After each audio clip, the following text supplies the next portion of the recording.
जय हिंद दोस्तों। हमारी यूपीएससी की तैयारी में सबसे well recognised book M Laxmikanth. अगर मैं पॉलिटी की बात करूंगा तो आपके दिमाग में एम लक्ष्मीकांत ही आती है, लेकिन वो बहुत ही बल्कि बुक है। किस तरीके से एम लक्ष्मीकांत को कवर करना है, क्या कंप्लीट बुक पढ़ना जरूरी है, और कैसे आप 15 डेज के इस रोड मैप के थ्रू एम लक्ष्मीकांत का हर वो चैप्टर जिस पर यूपीएससी पिछले 20 साल में एम्फसाइज करती आई है, क्वेश्चन पूछती आई है, उसको कवर कर पाएंगे, वो मैं आपको समझाने वाला। ये पूरा रोड मैप मैंने 15 डेज में डिवाइड किया है और इसमें सारे के सारे इंपॉर्टेंट चैप्टर्स कवर हो जाएंगे। ये रोड मैप आप डाउनलोड भी कर सकते हैं। डाउनलोड कैसे करना है, वेबसाइट पर कैसे लॉगिन करना है, वो मैं आपको सब कुछ वीडियो के एंड में समझा दूंगा। पहले मैं आपको ये समझा दूं कि एम लक्ष्मीकांत को कवर कैसे करेंगे। सबसे पहले ये रियलाइज कीजिए कि लक्ष्मीकांत का हर चैप्टर इंपॉर्टेंट नहीं। ऐसा नहीं है कि आपको बुक उठानी है और पहले चैप्टर से शुरू हो जाना है। आपको यह अंडरस्टैंड करना है कि पिछले 20 साल में यूपीएससी ने पॉलिटी के क्वेश्चन कहां से पूछे हैं, मतलब किन टॉपिक से पूछे हैं। जब आप लास्ट 20 इयर्स का यूपीएससी का एक एनालिसिस चेक करेंगे तो आप ये रियलाइज करेंगे कि सबसे ज्यादा क्वेश्चन पूछे जाते हैं पार्लियामेंट वाले चैप्टर से। और इंटरेस्टिंगली पार्लियामेंट सबसे बड़ा चैप्टर भी है एम लक्ष्मीकांत बुक का, ऑलमोस्ट 40 पेजेस का चैप्टर, काफी सारे फैक्ट्स उसमें दिए गए। लेकिन पार्लियामेंट को समझने से पहले आपको पार्लियामेंट्री सिस्टम की नॉलेज होनी चाहिए। तो डे 1 पर हम सबसे पहले क्या करेंगे, हम सबसे पहले पार्लियामेंट्री सिस्टम को अंडरस्टैंड करेंगे। हम ये समझेंगे पार्लियामेंट्री सिस्टम की क्या फीचर्स होती हैं। हम ये समझेंगे पार्लियामेंट्री सिस्टम प्रेसिडेंशियल सिस्टम से अलग कैसे होता है। हम ये समझेंगे कि पार्लियामेंट्री सॉवरेनिटी और जुडिशियल सुप्रीमेसी इसमें क्या डिफरेंस है। तो ये सारी चीजें आपको अंडरस्टैंड करनी है डे 1 पर। लक्ष्मीकांत में पार्लियामेंट्री सिस्टम अलग से चैप्टर दिया गया। इस चैप्टर को आप कंबाइन कीजिए चैप्टर नंबर 4 सेलिएंट फीचर्स के साथ। सेलिएंट फीचर्स, प्रमुख विशेषताएं, क्योंकि जो सेलिएंट फीचर्स वाला चैप्टर है उसमें पार्लियामेंट्री सॉवरेनिटी और जुडिशियल सुप्रीमेसी इसके बीच का डिफरेंस एक्सप्लेन किया है। और पार्लियामेंट्री सिस्टम वाले चैप्टर में parliamentary system versus presidential form of government, इनके बीच का जो डिफरेंस होता है वो एक्सप्लेन किया गया। तो डे 1 पर आपको कवर करना है पार्लियामेंट्री सिस्टम क्या है, और सेलिएंट फीचर्स वाले चैप्टर से आपको पार्लियामेंट्री सॉवरेनिटी, जुडिशियल सुप्रीमेसी, इसके बीच का डिफरेंस जो वो अंडरस्टैंड करना। अब आएंगे हम डे 2 पर। यहां पर हम थरली हमारा पार्लियामेंट वाला चैप्टर उसको कवर करना शुरू करेंगे। एज आई सेड, सबसे लेंदी, सबसे बड़ा चैप्टर है। बहुत सारे फैक्ट्स जो है उसमें दिए गए हैं। आपको वो सारे फैक्ट्स अच्छे से कवर करने हैं नोट्स बनाकर। ऐसा नहीं कि आप नोट्स नहीं बनाएंगे। नोट्स कैसे बनाने, उसको लेकर एक अलग वीडियो में अपलोड करूंगा। आप उसके थ्रू कैसे माइंड मैप्स का यूज करके नोट्स बनाए जाते हैं वो समझ पाएंगे। तो डे 2 पर हम आएंगे parliament. Parliament basically Lok Sabha, Rajya Sabha, उसके बारे में वहां पर दिया गया। पार्लियामेंट्री डिवाइसेस जो इस्तेमाल की जाते हैं उसके बारे में दिया गया। फंक्शनरीज उनके बारे में दिया गया।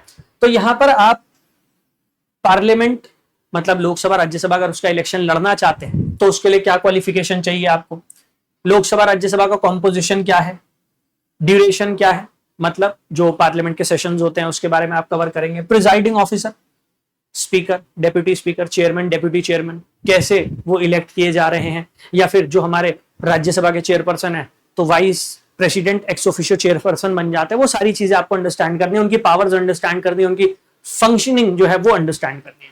फिर आप सेशंस, एडजर्नमेंट और उनसे रिलेटेड जो इंपॉर्टेंट कॉन्स्टिट्यूशनल आर्टिकल्स है उनको आप कवर करें। जब आप 3rd डे पर आएंगे, तीसरे दिन, तब तक काफी आपने पार्लियामेंट को कवर कर लिया होगा, मतलब almost half of the chapter you would have finished. अब 3rd डे पर आपको क्या करना है, आपको पार्लियामेंट्री प्रोसीजर्स, मतलब कैसे बिल इंट्रोड्यूस होता है, कैसे बजट लाया जाता है, कितने फेजेस होते हैं, पास करने में कितनी स्टेजेस होती हैं, वो सब हो गया।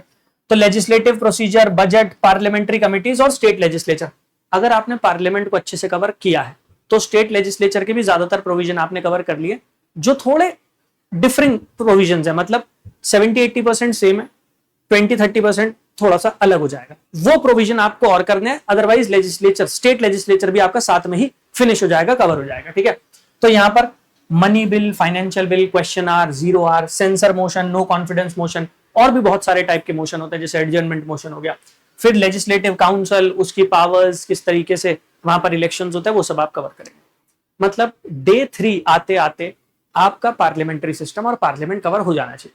अब यहां पर ये मत सोचिएगा कि मैं पढ़ तो रहा हूं लेकिन मैं जो पीछे पढ़ा है मैंने उसको भूल रहा हूं। कोई बात नहीं, आप एक दिन अलग से निकालकर वीकेंड पे कंप्लीट रिवीजन कर सकते हैं, या फिर आप डेली बेसिस पर एक एक घंटा रिजर्व रख सकते हैं जो आपने पढ़ा उसको रिवाइज करने पे। भूलेंगे आप जरूर, ऐसा नहीं है कि नहीं भूलेंगे, बट वो रिकॉल हो जाएगा प्रोवाइडेड आपने अच्छे से रिवाइज कर लिया। Revision is the key. फिर डे 4 पर आप यूनियन एग्जीक्यूटिव पर आ जाएंगे। पार्लियामेंट्री फॉर्म ऑफ गवर्नमेंट या पार्लियामेंट के बाद जो सबसे ज्यादा क्वेश्चन पूछे जाते हैं वो पूछे जाते हैं यूनियन एग्जीक्यूटिव और फंडामेंटल राइट्स और डायरेक्टिव प्रिंसिपल से। तो हम इसी ऑर्डर में इसे कवर करेंगे। सबसे पहले हम यूनियन एग्जीक्यूटिव को कवर करेंगे। यूनियन एग्जीक्यूटिव का मतलब है president, vice president, council of minister, prime minister, attorney general, इन सबको आपको कवर करना है। जब आप यूनियन एग्जीक्यूटिव को कवर कर रहे हैं तो स्टेट एग्जीक्यूटिव भी साइमल्टेनियसली प्रिपेयर हो जाएगा, क्योंकि स्टेट के चीफ मिनिस्टर, स्टेट में जो काउंसिल ऑफ मिनिस्टर है उनके प्रोविजन प्राइम मिनिस्टर और काउंसिल ऑफ मिनिस्टर के जैसे ही है, तो वो ऑटोमेटिकली कवर हो जाएगा। सिर्फ गवर्नर को आपको अलग से पढ़ना पड़ेगा। गवर्नर में भी कुछ प्रोविजन ऐसी है जो प्रेसिडेंट से सिमिलर है, तो उसमें भी काफी हद तक प्रेसिडेंट वाला चैप्टर आपकी मदद कर देगा। तो सबसे पहले हमें प्रेसिडेंट पे फोकस करना है। सबसे ज्यादा क्वेश्चन जो पूछे जाते हैं वो प्रेसिडेंट से ही पूछे जाते हैं, इसी टॉपिक से, तो हमें वो कवर कर लेना है।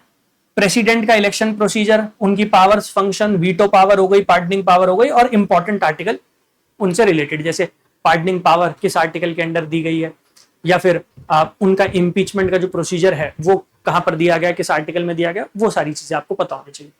प्रेसिडेंट को कवर करने के बाद वाइस प्रेसिडेंट। वाइस प्रेसिडेंट बहुत छोटा सा टॉपिक है, कुछ बहुत ज्यादा इसमें है नहीं, कुछ घंटों में, मतलब 2 घंटे 3 घंटे में आप उसको कवर कर सकते हो, इतना ज्यादा बर्डनसम है। डे 5 आप स्टार्ट करेंगे prime minister, council of minister, governor, chief minister, state council of minister. अब जैसा मैंने आपको समझाया, प्राइम मिनिस्टर और काउंसिल ऑफ मिनिस्टर, ये चीफ मिनिस्टर और स्टेट काउंसिल ऑफ मिनिस्टर इसके साथ ओवरलैप करता है। अगर आपने इन दोनों को कवर कर लिया तो इसे कवर नहीं भी करोगे तो भी काम चल जाएगा, क्योंकि सेम प्रोविजन है, बस क्या करना है, प्राइम मिनिस्टर की गई, चीफ मिनिस्टर आ जाएगा, दैट्स इट। गवर्नर एक ऐसा टॉपिक है जो अलग से आपको कवर करना पड़ेगा। तो डे 5 हम कोशिश करेंगे कि हम प्राइम मिनिस्टर, इसके साथ साथ काउंसिल ऑफ मिनिस्टर इसको कवर करें, and along with that governor को हम कवर कर लें। इसमें सेम कॉन्स्टिट्यूशनल पोजीशन कैसी है, अपॉइंटमेंट और रिमूवल कैसे होता है इनका, गवर्नर की डिस्क्रिशनरी पावर, फिर पीएम प्रेसिडेंट रिलेशनशिप की प्राइम मिनिस्टर की जो ड्यूटीज है, रिस्पॉन्सिबिलिटी है विद रिस्पेक्ट टू प्रेसिडेंट, वो आपको पता होना चाहिए। सिमिलरली चीफ मिनिस्टर की गवर्नर के रिस्पेक्ट में जो रिस्पॉन्सिबिलिटी होती है, सिमिलर है, ये कवर कर लोगे, ये ऑटोमेटिकली कवर हो जाता है, ठीक है। अब ऐसा भी हो सकता है कि डे 5 पर आपका ये कंप्लीट ना हो पाए, पैनिक मत करो। मैंने 15 डेज का आपके लिए प्लान तैयार किया, आप इसे 16 या 17 डेज तक स्ट्रेच कर सकते हो। मैंने टारगेट इसलिए सेट किया है जिससे आप मिनिमम पॉसिबल टाइम में, शॉर्टेस्ट पॉसिबल टाइम में ज्यादा से ज्यादा चीजें कवर कर पाओ, तो मैंने उस पॉइंट ऑफ व्यू से आपके लिए टारगेट सेट किए, ठीक है। देन जैसा मैंने आपको समझाया कि पार्लियामेंट, फिर यूनियन एग्जीक्यूटिव, और उसके बाद सबसे ज्यादा क्वेश्चन आते हैं आपके फंडामेंटल राइट्स और डायरेक्टिव प्रिंसिपल वाले टॉपिक से। तो अब हम आ जाएंगे फंडामेंटल राइट्स और डायरेक्टिव प्रिंसिपल पर। 2 दिन मैंने रखे हैं फंडामेंटल राइट्स के लिए, क्योंकि पार्लियामेंट के बाद जो दूसरा सबसे बड़ा चैप्टर है आपकी बुक में वो फंडामेंटल राइट्स ही है, तो इसके लिए आपको 2 दिन लगेंगे क्योंकि बहुत सारे प्रोविजन है उसमें, तो आपको वो कवर कर लेना है। देन डे 8 पर आप आ जाएंगे डायरेक्टिव प्रिंसिपल और फंडामेंटल ड्यूटी। इसमें डायरेक्टिव प्रिंसिपल ज्यादा इंपॉर्टेंट है, क्वेश्चन ज्यादा उसी से बनते हैं, फंडामेंटल ड्यूटी से ज्यादा क्वेश्चन नहीं बनते। और फंडामेंटल ड्यूटी छोटा सा टॉपिक है, 2 घंटे में कंप्लीट कवर हो जाएगा, उससे भी कम टाइम में हो सकता है, वैसे 2 घंटे आप ले लेना, कवर हो जाएगा, ठीक है। उसके बाद डे 9 कॉन्स्टिट्यूशनल अमेंडमेंट और बेसिक स्ट्रक्चर डॉक्ट्रिन। अब संविधान में संशोधन कैसे होता है, कॉन्स्टिट्यूशन में अमेंडमेंट कैसे होता है, इस पर काफी क्वेश्चन पूछे जाते हैं, तो ये चैप्टर बहुत इंपॉर्टेंट है आपके लिए। एक क्वेश्चन हर साल हम एक्सपेक्ट करके चलते हैं, तो वो करना है। उसके साथ ही बेसिक स्ट्रक्चर, क्योंकि कॉन्स्टिट्यूशनल अमेंडमेंट से रिलेटेड ही बेसिक स्ट्रक्चर की डॉक्ट्रिन है, इसी वजह से दोनों को एक साथ आप कवर कर लो, ठीक है। बेसिक स्ट्रक्चर में सिर्फ आपको समझना बेसिक स्ट्रक्चर किसे कहा जाता है, कब आई थी ये डॉक्ट्रिन, और कौन कौन से ऐसे प्रोविजन है हमारे कॉन्स्टिट्यूशन के जिसे बेसिक स्ट्रक्चर में रखा गया है सुप्रीम कोर्ट की तरफ से। देन आप बढ़ेंगे डे 10 फेडरल सिस्टम। यहां पर फेडरल सिस्टम, उसकी फीचर्स, यूनिटरी फीचर्स क्या होती हैं, कोऑपरेटिव फेडरलिज्म क्या है, कंपेटिटिव फेडरलिज्म क्या है, आपको ये समझ लेना है। एक दिन सफिशिएंट है, बड़ी आसानी से आप इसे थरली कवर कर पाएंगे। फिर डे 11 पर आप आएंगे तो सेंटर स्टेट रिलेशन और इमरजेंसी प्रोविजन। इसमें ज्यादा इंपॉर्टेंस देना पहले इमरजेंसी प्रोविजन को, तो पहले उसे कवर कर लेना, उसके बाद सेंटर स्टेट प्रोविजन पर आना। सेंटर स्टेट के जो रिलेशनशिप के प्रोविजन है वो काफी एक्सटेंसिव है, मतलब काफी सारे फैक्ट्स वहां दिए गए। तो क्योंकि वहां फैक्ट्स दिए गए हैं, वहां पे अंडरस्टैंडिंग से ज्यादा आपको मगअप करना होगा, चीजों को लर्न करना होगा, याद करना होगा, वो रिविजन के थ्रू ही होगा। तो इन फैक्ट्स को अपने नोट्स में ऐड कर लेना और कोशिश करना ज्यादा से ज्यादा रिवाइज करो, जिससे वो चीजें आपको याद रह जाए। इमरजेंसी प्रोविजन ज्यादा क्वेश्चन इस पर पूछे जाते हैं, national emergency, president rule. Financial emergency फिर भी थोड़ा प्रायोरिटी में नीचे रखा जाता है, बट प्रेसिडेंट रूल और नेशनल इमरजेंसी उससे क्वेश्चन आने के चांसेस सबसे ज्यादा होते हैं, तो उन पर अच्छे से फोकस करना। देन जुडिशरी, डे 12 पर जुडिशरी में सुप्रीम कोर्ट और हाई कोर्ट, उनसे ज्यादा क्वेश्चन आते हैं। इसमें भी सुप्रीम कोर्ट पे ज्यादा एम्फेसाइज किया जाता है, तो आपको उसी ऑर्डर में प्रिपेयर करना है। अब इसमें सुप्रीम कोर्ट का कॉम्पोजिशन, नंबर ऑफ जजेस को कैसे इंक्रीज किया जाता है, कौन कर सकता है, ज्यूरिसडिक्शन क्या है, कॉन्स्टिट्यूशन ने कितनी ज्यूरिसडिक्शन दी है, कौन उसे कर्टेल कर सकता है या नहीं कर सकता, वो सारी चीजें आपको पता होनी चाहिए। Judicial review, judicial activism, public interest litigation, ये सारे सब टॉपिक्स आपको कवर करने। देन डे 13 लोकल गवर्नमेंट पर हम आ जाएंगे, जिसमें पंचायती राज और म्युनिसिपैलिटी शामिल है। दोनों में अगर आप कंपैरिजन करोगे, पंचायती राज ज्यादा इंपॉर्टेंट है, ज्यादा क्वेश्चन उससे बनते हैं, तो क्या करना है, पंचायती राज उस पर फोकस करना। 73rd कॉन्स्टिट्यूशनल अमेंडमेंट एक्ट, उसके सारे फीचर्स आपको पता होने चाहिए। 74th constitutional amendment act, 11th schedule, 12th schedule इसी से लिंक करता है। Then state election commission, state finance commission, state finance commission और इलेक्शन कमीशन पर भी क्वेश्चन पूछ लिए जाते हैं, though it is very rare. ज्यादा question 73rd constitutional amendment act के जो प्रोविजन है उन्हीं पर पूछे जाएंगे। फिर डे 14, यहां पर हम 5th schedule, 6th schedule, union territory और स्पेशल प्रोविजन फॉर स्टेट्स, इसमें ज्यादा प्रायोरिटी देना 5th शेड्यूल को। सबसे ज्यादा क्वेश्चन जो पूछे गए 5th शेड्यूल। 5th शेड्यूल के बाद अगर कोई शेड्यूल इंपॉर्टेंट है आपके लिए तो वह 10th, लेकिन 10th शेड्यूल आप कवर कर लोगे पहले पार्लियामेंट में, क्योंकि 10th schedule anti defection law है, वो पार्लियामेंट में कवर हो जाता है, डिस्क्वालिफिकेशन से रिलेटेड है। ठीक है, तो ये सारे आपको कवर कर लेने हैं।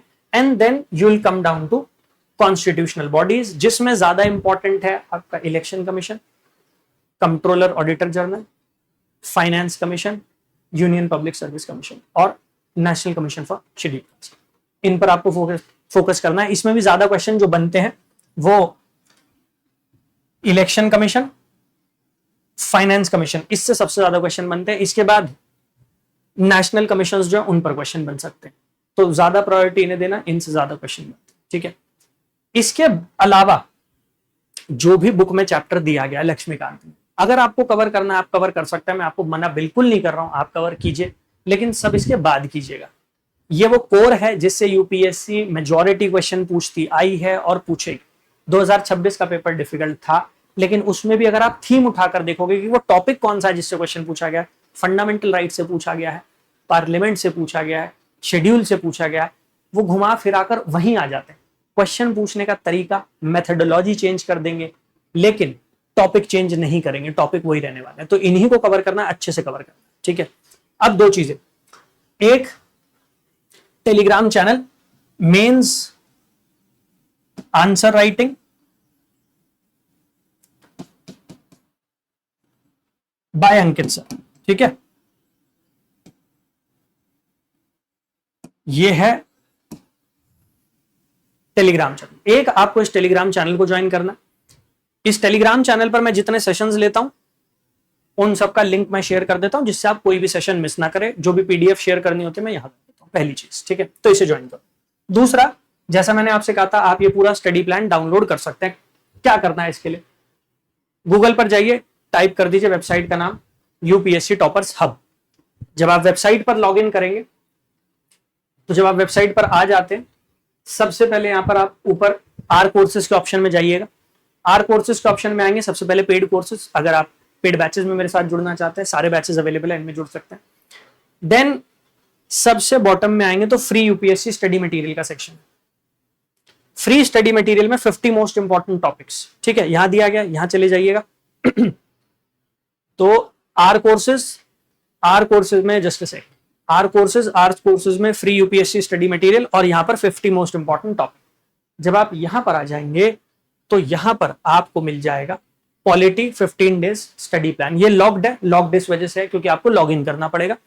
तो जब आप जाएंगे वो आपसे कहेगा लॉग इन करो। अगर आपने रजिस्टर नहीं किया है तो पहले साइन अप कर लेना, रजिस्टर कर लेना। रजिस्टर करने के बाद इस कोर्स को अपने प्रोफाइल में ऐड कर लेना, टेंशन मत लेना, कोई पैसा पे नहीं करना है। अगर वो कहे भी कि you have to buy the course, वो ₹0 मांगेगा आपसे, तो टेंशन मत लेना, कोई पैसा नहीं देना, ठीक है। तो इसको ऐड कर लेना अपने प्रोफाइल में, जिससे आप उसे डाउनलोड कर, ठीक है।